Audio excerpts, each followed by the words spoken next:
दिल्ली के एक बड़े उद्योगपति हैं आनंद प्रकाश। उनकी कंपनी देश की सबसे बड़े बिजनेस एम्पायर में से एक थी और उनकी जिंदगी बेहद शानदार थी। कुछ ही दिन बाद उनका जन्मदिन आने वाला है और आजकल उनका परिवार उनके 70वें जन्मदिन की तैयारियां पूरे जोर शोर से कर रहा है। परिवार चाहता है कि आनंद प्रकाश की यह सालगिरह एक यादगार बन जाए, लेकिन उम्र के इस पड़ाव पर आनंद प्रकाश जीवन और मृत्यु के अर्थ पर चिंतन करने लगे थे। इन दिनों उनके मन में एक अजीब बेचैनी थी, जैसे कोई अनदेखी शक्ति उनके आसपास मंडरा रही हो। एक रात जब वे सो रहे थे तो उन्हें अपने भीतर अजीब सी घबराहट महसूस हुई। वे हड़बड़ाते हुए उठकर बैठ गए। उसी समय एक रहस्यमयी युवक ठीक उनके सामने खड़ा था। उसका व्यक्तित्व बेहद आकर्षक था, लेकिन उसकी आंखों में एक गहरी शांति थी।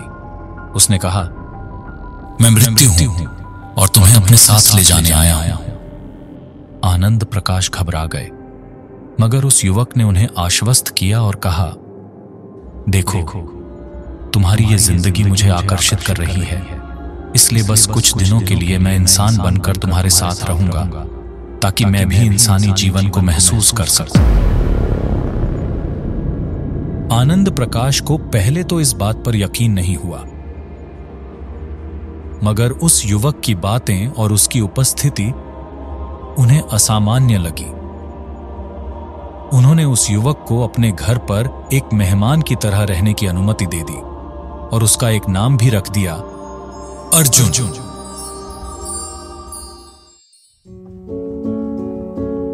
आनंद प्रकाश ने अपने परिवार से अर्जुन का परिचय अपने एक बिजनेस पार्टनर के रूप में करवाया। अर्जुन धीरे धीरे इंसानी भावनाओं को समझने लगा। उसने इंसानी जीवन का आनंद लेना शुरू कर दिया। अर्जुन ने पूरे शहर को देखा, कई खूबसूरत जगहें उसने देखीं और बहुत से स्वादिष्ट भोजन के मजे भी लिए। फिर एक दिन अर्जुन की मुलाकात आनंद प्रकाश की छोटी बेटी अदिति से हो गई। इस मुलाकात के बाद तो जैसे अर्जुन का पूरा नजरिया ही बदल गया। अदिति न सिर्फ एक खूबसूरत अप्सरा की तरह दिखती थी, मगर वो एक संवेदनशील और बुद्धिमान लड़की भी थी, जो अपने पिता की तरह गहरी सोच रखती थी। अदिति पेशे से एक मेडिकल रिसर्चर थी, जो खुद भी अर्जुन की रहस्यमयी पर्सनैलिटी से आकर्षित हो गई थी। अदिति को अर्जुन की सादगी और उसका रहस्यमयी अंदाज भाने लगा। धीरे धीरे दोनों के बीच नजदीकियां बढ़ने लगी। अर्जुन, जो खुद को केवल मृत्यु का पर्यवेक्षक मान रहा था, प्यार और मानवीय भावनाओं को महसूस करने लगा था। अर्जुन पहली बार प्रेम का अनुभव कर रहा था, एक ऐसी भावना जिससे वह अब तक अनजान था।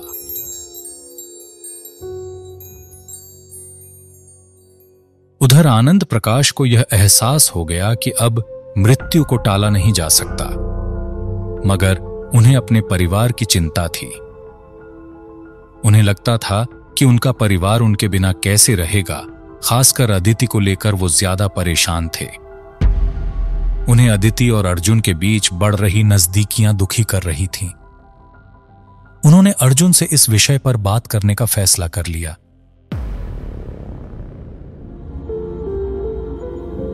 एक रोज आनंद प्रकाश एक लाचार पिता की तरह अर्जुन के सामने अपने दोनों हाथ जोड़कर विनती करने लगे, देखो, तुम एक यमदूत हो। मुझे पता है कि तुम मुझे लेने आए हो।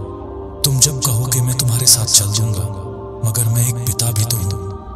अदिति के भविष्य के बारे में सोचकर मेरा दिल बैठ जाता है। जब तुम यहां से चले जाओगे तो उसका क्या होगा? उसका दिल टूट जाएगा। तुम हमेशा उसके साथ नहीं रहोगे। प्लीज, तुम मेरी बेटी से दूर रहो, क्योंकि यह रिश्ता ना तो संभव है और ना ही उचित। ये तुम भी अच्छी तरह से जानते हो।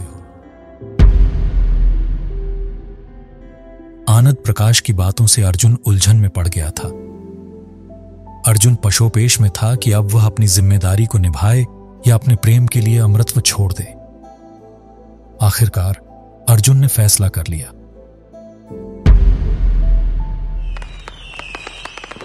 आज आनंद प्रकाश के जन्मदिन की भव्य पार्टी की रात है। इसी रात अर्जुन ने अदिति के सामने स्वीकार किया कि वह उससे प्रेम करने लगा है, मगर अब उसे वापस जाना होगा। अर्जुन ने जैसे ही अदिति के हाथों को अपने हाथों में पकड़कर अपनी आंखें बंद की, अदिति को कुछ अजीब सा एहसास होने लगा। वो जो समझ रही थी उसके लिए वो हैरान करने वाला अनुभव था। अदिति की आंखों में आंसू भर आए और उसने अर्जुन को वापस जाने देने की मौन स्वीकृति दे दी। उधर सभी मेहमान और परिवार के लोग जन्मदिन की पार्टी का मजा ले रहे हैं। सभी खुश हैं। पार्टी की जगमग से दूर रात के अंधेरे में अर्जुन ने आनंद प्रकाश का हाथ थामा और कहा, अब समय आ गया है। आनंद ने मुस्कुराते हुए कहा, मैं तैयार हूं। और बस फिर वो दोनों उस अंधेरे में विलीन हो गए। कुछ ही क्षण बाद एक और युवक जो बिल्कुल अर्जुन के जैसा ही दिख रहा है, उसी अंधकार से वापस लौट कर आता है, मगर उसकी आंखों में मानवीय भावनाएं साफ दिख रही हैं। यह वही व्यक्ति था जिससे देवदूत अर्जुन ने उसका शरीर लिया था, लेकिन अब उसमें मृत्यु का कोई अंश नहीं था। अदिति की आंखों में आश्चर्य और खुशी के मिले जुले भाव थे। उसे लगा शायद ये वो अर्जुन तो नहीं, लेकिन उस देवदूत अर्जुन की यादों का अंश हमेशा उसके दिल में रहेगा। अर्जुन आया तो था मृत्यु बनकर, लेकिन जाते जाते उसने अदिति को प्रेम और जीवन का वास्तविक अर्थ समझा दिया।